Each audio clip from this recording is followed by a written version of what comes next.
Hello everyone, আসসালামু আলাইকুম। আজকের ক্লাসে সবাইকে স্বাগতম।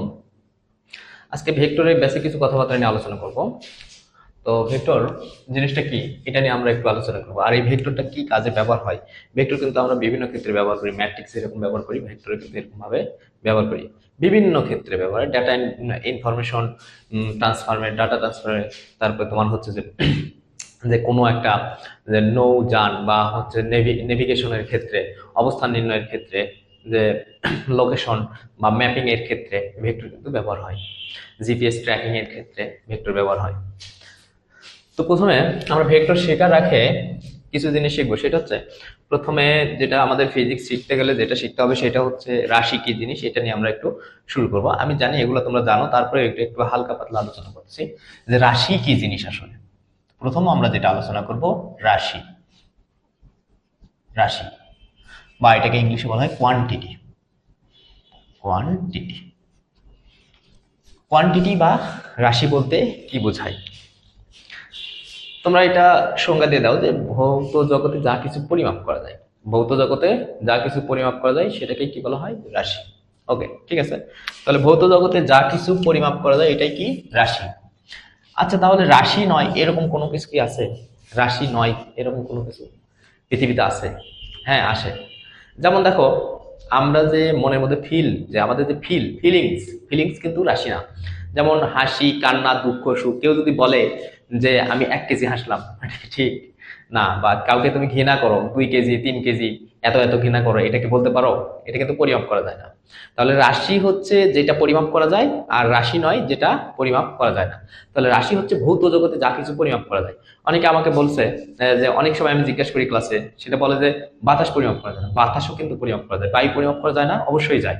মলে পরিমাপ করা যায়, বা এটা গ্রামে পরিমাপ করা যায়। বা তুমি হচ্ছে দেখো সিলিন্ডার করে গ্যাস নিয়ে আসতেছো, গ্যাস 12 কেজি 13 কেজি, এই যে দেখো পরিমাপ করা যাচ্ছে। পানি তো পরিমাপ করা যায়, সবকিছুই পরিমাপ করা যায়। কিন্তু মনের মধ্যে যেগুলো ঘটে, অর্থাৎ মৌন জগৎ, জগৎ হচ্ছে দুইটা, একটা ভৌত জগৎ আর একটা হচ্ছে মনোজগৎ। তো মনোজগৎ অর্থাৎ মনের ভিতরে যে ঘটনা, অর্থাৎ ফিলিংস, ফিলিংস গুলো কিন্তু কখনোই পরিমাপ করা যায় না। কাউকে ভালোবাসো, দুঃখ, সুখ, কান্না, হাসি, এগুলো কিন্তু রাশি নয়। তাহলে আমরা একটু রাশি নিয়ে আলোচনা করি। রাশি প্রধানত দুই প্রকার। একটা হচ্ছে মৌলিক রাশি, একটা মৌলিক রাশি, এবং আরেকটা হচ্ছে লব্ধ রাশি। লব্ধ রাশি বা এটাকে যৌগিক রাশিও বলা হয়। ওকে, মৌলিক রাশি হচ্ছে ওই সকল রাশি যারা অন্য রাশির উপর ডিপেন্ডেবল না, এরা নিজে নিজেই সবকিছু করতে পারে। মৌলিক রাশি অন্য কোনো রাশির উপর ডিপেন্ডেবল না। তাহলে মৌলিক রাশি কি? কারো উপর ডিপেন্ডেবল না। এই মৌলিক রাশি হচ্ছে 60টি। এই 60টি সম্পর্কে তোমাকে অবশ্যই জ্ঞান থাকতে হবে। মৌলিক রাশি হচ্ছে 60টি। এই 60টি মৌলিক রাশি তুমি মনে রাখতে পারো একটা ছন্দের মাধ্যমে। তা আমি ছন্দটা লিখে দিচ্ছি। সততা যেন, সততা যেন ভোরের প্রদীপ, দিনের আলো। দেখো এখান থেকে সতে হচ্ছে সময়, সময়। ততে হচ্ছে তড়িৎ প্রবাহ, তড়িৎ প্রবাহ। তাতে তাপমাত্রা, তাপমাত্রা।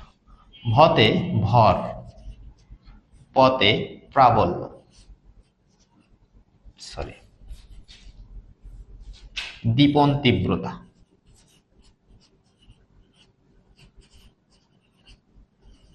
তীব্রতা। পদার্থের পরিমাপ।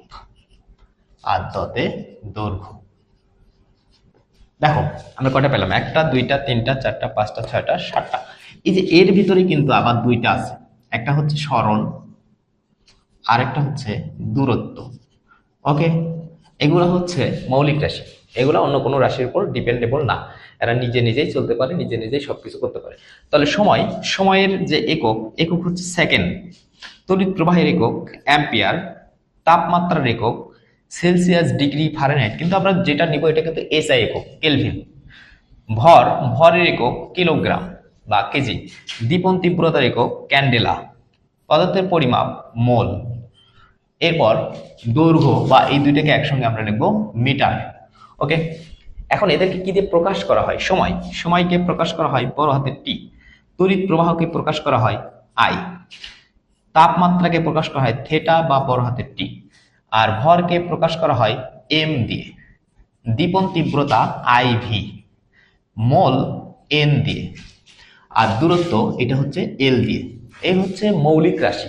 তাহলে মৌলিক রাশির যে সাতটা, এই সাতটা অবশ্যই আমাদের জানতে হবে, এবং এদের একক, এদের মাত্রা, এদেরকে কি দিয়ে প্রকাশ করা হয় এগুলো কিন্তু আমাদের জানতে হবে। এরপর যেটা আছে এটা হচ্ছে লব্ধ রাশি। তো লব্ধ রাশি কি? লব্ধ রাশি হচ্ছে মৌলিক রাশির উপর ডিপেন্ডেবল, তার মানে মৌলিক রাশির সমন্বয়ে লব্ধ রাশি গঠিত হয়। লব্ধ রাশি অসংখ্য হতে পারে, মৌলিক রাশি কিন্তু সাতটা। তো এই রাশি সংক্রান্ত তুমি যদি বেসিক কনসেপ্ট না জানো তাহলে কিন্তু পরবর্তীতে তোমার কিন্তু এগুলোতে সমস্যা হবে, মাত্রা নির্ণয়, একক নির্ণয়। এই জন্য আমি একটু হালকা করে আলোচনা করলাম। এখন দেখো, এই রাশিটায় আমরা যেহেতু ভেক্টর পড়বো, তাহলে এই রাশিটা দিকের উপর ভিত্তি করে দুই রকমের।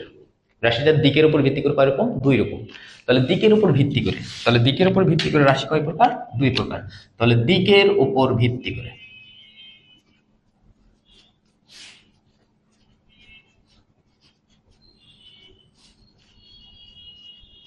রাশি দুই রকমের। একটা হচ্ছে স্কেলার রাশি, আরেকটা হচ্ছে ভেক্টর রাশি। ভেক্টর রাশি, তাহলে দেখো দুইটা রাশি, একটা স্কেলার রাশি আর একটা কি? ভেক্টর রাশি। স্কেলার রাশি এক্স্যাক্টলি এটা শুধু মান লাগবে, মান, এটা শুধু মান লাগবে। কিন্তু ভেক্টর রাশি দুইটা জিনিসই লাগবে, মান এবং দিক, মান এবং দিক। তাহলে স্কেলার রাশিকে যদি সম্পূর্ণরূপে প্রকাশ করতে চাও শুধুমাত্র মান দিয়েই প্রকাশ করতে পারবা। যেমন ধরো এক্সাম্পল, তুমি বাজারে গেছো কি আলু নিতে বা চাল নিতে। তুমি যদি দোকানদারকে বলো 1 কেজি চাল দেন, তাহলে কিন্তু চাল দেবে। যদি বলো 1 কেজি ডাল দেন, 1 কেজি ডাল দিবে। যদি বলো 1 কেজি আলু দেন, 1 কেজি আলু দিবে। কিন্তু কখনো কি তুমি বাজারে গিয়ে এইরকম বলো 1 কেজি আলু দেন পূর্ব দিকে? এটাকে বললে তোমাকে কি বলবে? তোমার পাগল হয়ে গেছে, তোমাকে পাবনায় পাঠাতে হবে। তাহলে স্কেলার রাশি শুধু মান বললেই হবে, এটা কোনো দিক লাগবে না। তাহলে তুমি কখনোই কিন্তু বাজারে গিয়ে এটা বলো না। বা তোমাকে যদি কেউ বলে আজকে রুমের টেম্পারেচার কত, তুমি বলো 25 ডিগ্রি সেলসিয়াস, তাহলে কিন্তু হয়ে গেল। কখনো কি বলো 25 ডিগ্রি সেলসিয়াস উত্তর দিকে, পূর্ব দিকে, এগুলো কিন্তু বলতে হয় না। তাহলে যে সকল রাশিকে শুধুমাত্র মান দিয়েই সম্পূর্ণরূপে প্রকাশ করা যায় তাদেরকে বলা হয় স্কেলার রাশি। তাই স্কেলার রাশির ইংলিশ হচ্ছে স্কেলার কোয়ান্টিটি। এরপর আসো ভেক্টর রাশি। ভেক্টর রাশি হচ্ছে কি? এটার মানও লাগবে, দিকও লাগবে। কিরকম? ধরো তোমার স্কুল এখান থেকে 1 কিলোমিটার দূরে। এখন তুমি দিক জানো না, কোন দিকে যাবা। 1 কিলোমিটার যদি তুমি এইদিকে যাও বাবা, এদিকে যাও বাবা, সামনের দিকে যাও বাবা, পিছন দিকে যাও বাবা, নির্দিষ্ট করে কিন্তু একটা দিক বলে দিতে হবে। তাহলে নির্দিষ্ট করে যদি দিক বলা থাকে যে এত ডিগ্রি অ্যাঙ্গেল করে, তো ভেক্টর রাশির দিক বলতে আসলে কি বোঝায়? দিক বলতে আসলে থেটা বোঝায়, মানে কত ডিগ্রি কোণ করে। সাপোজ ধরো তোমার বাসা এখানে, তোমার স্কুল এখানে, তাহলে তুমি এখান থেকে এইদিকে যাবা না? তাহলে দেখো তো এক্স অক্ষের সঙ্গে, এই এক্স অক্ষের সঙ্গে একটা থেটা কোণ করে গেলা। এই থেটা কোণ করে গেলা কত ডিগ্রি কোণে গেল? ধরো 25 ডিগ্রি কোণে গেছো। তাহলে এই যে 25 ডিগ্রি কোণ, এটাই কিন্তু দিক। তার মানে ভেক্টর রাশির দিক বলতে আসলে কি বোঝায়? ভেক্টর রাশির দিক বলতে আসলে অ্যাঙ্গেল বোঝায়, কত ডিগ্রি কোণ করে কত দূর গেলে তুমি এক্স্যাক্টলি একটা পয়েন্ট পাবা।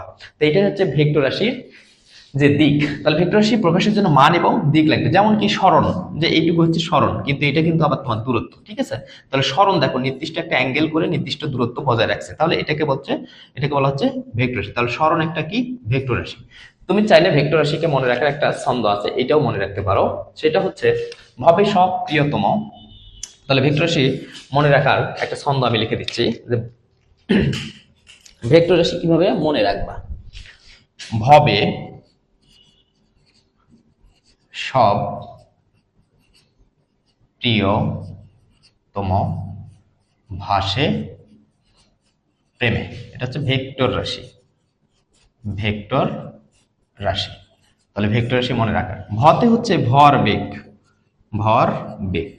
বতে হচ্ছে বেগ, সতে সরণ, বতে বল, প্রাবল্য, ওজন, ত্বরণ, মন্দন, ভ্রামক, এগুলা নিয়ে আলোচনা হবে, কিন্তু জড়তার ভ্রামক, জড়তার ভ্রামক কিন্তু হবে না, ভ্রামক ব্যতীত। এরপর সান্দ্রতা, সান্দ্রতা, পৃষ্ঠটান, পৃষ্ঠটান, মহাকর্ষ, মহাকর্ষ, এগুলো সব ভেক্টর রাশি, এগুলো ভেক্টর রাশি। তাহলে এই ভেক্টর রাশিগুলো একটু মনে রাখলে তোমার সুবিধা হবে। কেন তোমাকে এমসিকিউ কিন্তু এই ভেক্টর রাশি আসে, নিচের কোনটি ভেক্টর রাশি, নিচের কোনটি স্কেলার রাশি, এরকম তুমি যদি ভেক্টর রাশি মনে রাখতে পারো তাহলে কিন্তু স্কেলার রাশি তুমি কিন্তু এমনি অটোমেটিক্যালি পেয়ে যাবে। তাহলে এগুলো হচ্ছে দিকের উপর ভিত্তি করে এই যে স্কেলার রাশি এবং ভেক্টর রাশি গেল। এখন দেখো যে ভেক্টর রাশি, এই যে ভেক্টর রাশি, এই ভেক্টর রাশি কেমনে তুমি প্রকাশ করবা, ভেক্টরের প্রকাশ, ভেক্টরের প্রকাশ, প্রকাশ কেমনে করবা। মনে করো একটা ভেক্টর রাশি এ, সাপোজ মনে করো এ হচ্ছে একটা ভেক্টর রাশি, তাহলে এর উপর একটা তীর চিহ্ন দিবা, অথবা একটা বার দিবা, অথবা নিচে টান দিবা, অথবা এটাকে বোল্ড করে লিখবা। তো বোল্ড করে তো হাতে লেখা যাবে না, এটা তোমার কম্পিউটার টাইপের সময় এটা লিখবা, ঠিক আছে। তাহলে এগুলো হচ্ছে ভেক্টর, অথবা অর্ধ তীর দিবা, এগুলো হচ্ছে ভেক্টর রাশির সিম্বল, ভেক্টর রাশি তুমি উপস্থাপন করলা। এটা হচ্ছে এক নম্বর পদ্ধতি, আক্ষরিক পদ্ধতি, এটাকে বলা হয় আক্ষরিক পদ্ধতি। ভেক্টর রাশি প্রকাশের পদ্ধতি হচ্ছে দুইটা, একটা হচ্ছে আক্ষরিক পদ্ধতি আর একটা হচ্ছে জ্যামিতিক পদ্ধতি। আর জ্যামিতিক পদ্ধতি কি, যে দেখো জ্যামিতিক পদ্ধতি, একটা তুমি সরল রেখা টানবা, তার মাথায় একটা অ্যারো দিবা, এটা হচ্ছে জ্যামিতিক পদ্ধতি। এইটাকে বলা হয় টেইল, এটাকে বলা হয় হেড, বা এটাকে বলা হয় লেজ, আর এটাকে বলা হয় মাথা। তো ভেক্টর রাশিকে এইভাবে উপস্থাপন করতে পারো। এখন কথা হচ্ছে ভেক্টর রাশির মান কেমনে উপস্থাপন করবো। ভেক্টর রাশির মান, দেখো ভেক্টর রাশির মান কিভাবে প্রকাশ করবা, যে ভেক্টর রাশির মান, এটা তো আমরা দিক বুঝালাম, ঠিক আছে। ভেক্টর রাশির মান যদি বলো, তাহলে এই ভেক্টর রাশিকে তুমি মডুলাসের মধ্যে রাখবা। যে কোনো ভেক্টর রাশিকে যদি তুমি মডুলাসের মধ্যে রাখো, তাহলে ভেক্টর রাশিটার মান বোঝায়, ঠিক আছে। এখন মডুলাস মানে কি, মডুলাস মানে হচ্ছে দূরত্ব, মডুলাস হচ্ছে, মডুলাস মানে পরম মান, তো পরম মান মানে হচ্ছে সবসময় পজিটিভ মান, ঠিক আছে। মডুলাস হচ্ছে দূরত্ব, তো দূরত্ব সবসময় ধনাত্মক রাশি হয়। তোমরা কিন্তু আগে পড়ছো যে মডুলাসের মধ্যে যদি -5 হয় তাহলে সেটা কিন্তু 5 হয়। এটার কারণ আসলে এটা একটা দূরত্ব, মডুলাস বলতে আসলে একটা দূরত্ব বোঝাচ্ছে। যে কোনো নির্দিষ্ট, দেখো এটা যদি 0 হয় 1 2 3 4 5, 1 2 3 4 5, -5, তোমাকে যদি বলি যে -5 থেকে এই 5 পর্যন্ত দূরত্ব কত, তাহলে কত বলবা, 10। তাহলে দেখো দূরত্ব কখনো কি মাইনাস প্লাস মাইনাস হবে, এটা তো সবসময় স্কেলার রাশি, দূরত্ব তো একটা স্কেলার রাশি, তাহলে এটা সবসময় কি পজিটিভ হবে। এই জন্য মডুলাসের মধ্যে যেটাই থাক সবসময় সেটা কি হবে, ধনাত্মক। তাহলে এই হচ্ছে ভেক্টর রাশির তুমি মান কেমনে প্রকাশ করবা, এটা গেল ভেক্টর রাশির মান। তাহলে আমরা আজকে মোটামুটি যেটুকু জানলাম যে ভেক্টর রাশি কি, ভেক্টর রাশি সম্পর্কে আমরা ভেক্টর রাশি কোনটা দিক আছে কোনটা দিক নাই, বা ভেক্টর রাশির যে উদাহরণগুলো, মৌলিক রাশির উদাহরণ, ভেক্টর রাশির প্রকাশ, ভেক্টর রাশির মান। তো ইনশাল্লাহ আমরা নেক্সট ক্লাস থেকে ভেক্টরের প্রকারভেদ, ভেক্টরের ডিটেলস আরো কিছু জিনিস আলোচনা করব। আজকের ক্লাস এ পর্যন্তই, ধন্যবাদ সবাইকে, ইনশাল্লাহ দেখা হচ্ছে নেক্সট ক্লাস।